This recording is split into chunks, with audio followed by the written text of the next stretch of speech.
ሰላም ጤና ይስጥልን።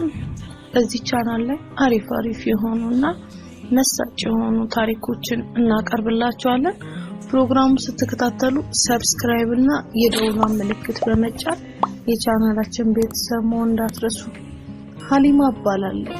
ተወልጄ ያደግኩት ሰሜን ወሎ ገጠራማ ቦታ ነው። መልኬ ቁልፍ ተኝቼ ነበር። በጣም አምሽቶ ስለነበር 5 ተኩል ላይ መጣ። ሲመጣ ግን ሞቅ ብሎት ነበር የመጣው። በሩን ከፈትኩለትና ቡና ላፍላለህ ስለው እሺ አለኝ። ቡናውን ላፈላ ወደ ኩሽና ሲሄድ አብሮኝ ተከተለኝ።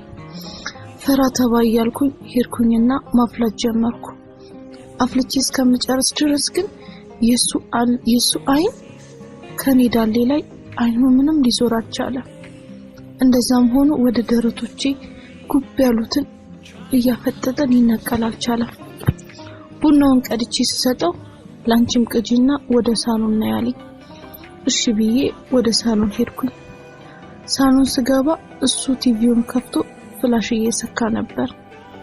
ልክ ሰክቶ ጨረሰና ሪሞቱን ይዞ መብራቱን አጥፍቶ ከሶፋው ላይ ቁጭ አለ። ይሄን ሁሉ ሲያደርግ ግን እኔ በግርምት ነበር ስከታተል የነበረው። ሪሞቱን ተጭኖ ቪዲዮን ከፈተ። አይኔ ያየውን ማመን አቃተው። አንዴ እሱ አንዴ ደግሞ ቲቪው እንዲሁ ግራ ተጋባው።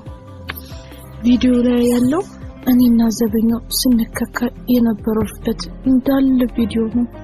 ኪችን እሱ ክፍል ውስጥ በየቦታው ስንከካ የነበረበት ቦታ ነው የሚያሳየው። እንዴ ብሎ ከሳቀ በኋላ ቤቴን ደናርግታችሁ መከኪያ ቦታ አርግታችኋል እንዴ አለና የማላገጥ ሳቀብኝ።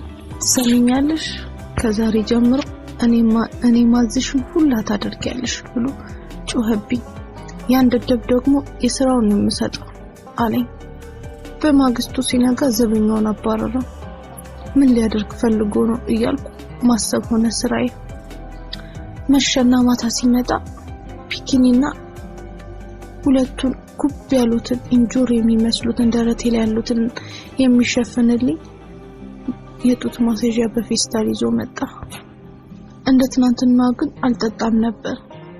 ከዛሬ ጀምሮ ሰምተሻል፣ ይሄ የሥራ ልብስሽ ይሄ ነው አለኝ። እኔም በመደንገጥ እንዴ ይሄማ አይሆንም አልኩት። እንቢ የምትይ ከሆነ የትናንትናውን ቪዲዮ ነው ለዓለም የማሰራጭልሽ አለኝ። ከዚያ ምንም አማራጭ አልነበረኝም። እሺ አልኩት። እንደ ድሮ ጧት ወጥቶ ማታ መግባቱን አቁሞ ቤት ውስጥ ውሏል።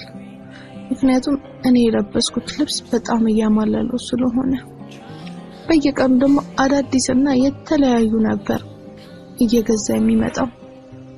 አንድ ቀን ለ3 ሰው የሚሆን ምሳ እንድሰራ አዘዘኝ። ልብስሽንም እንዳትቀይሪ ይሄንን ነው የምትለብሺው፣ ሂል ጫማ ታረጊያለሽ ብሎ አዘዘኝ። በጣም ፈራ ተባ እያልኩ እሺ አልኩት። ሮዟን መርጬ በጣም የምታምር ከለሯን መርጬ ለብሼ ጠበቅኳቸው። ለ3 ሰው የሚሆን እራትም ሰርቼ ጠበቅኳቸው። እንዳለው አመሻሹ ላይ ለ3 ሆኖ መጡ። ከ3ቱ ጋር እንግዲህ ያሳለፍኩትን ታሪክ በክፍል 2 ይዤላችሁ እንድመጣ ሰብስክራይብ እና የደወል ምልክት በመጫን የቻናላችን ቤተሰብ መሆን እንዳትረሱ። መልካም ጊዜ።